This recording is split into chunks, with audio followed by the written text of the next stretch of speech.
معصومه یا حضرت معصومه یا حضرت معصومه. کناریا حالا بخونم اذن دخول حرم. بسم الله الرحمن الرحیم.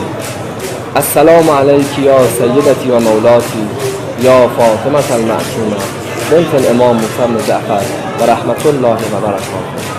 با عرض سلام و تبریک و تهنیت به مناسبت سالروز ولادت حضرت فاطمه معصومه سلام الله علیها در جوار حرم ملکوتی ایشان در شهر مقدس قم در شب میلاد این بانوی بزرگوار خدمت یکایک شما همراهان همیشگی کانال رسمی کربلا هستیم.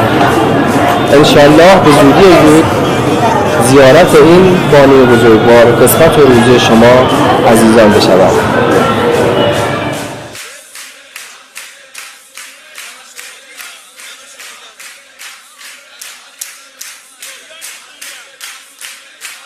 دوباره تو سینه دلم هوایی شد، زمزمه ها غرقه نور و نوایی شد، شب پریشونی شب یا فاطمه المعصومه اشفعی لنا فی الجنه اللهم عجل لولیک الفرج.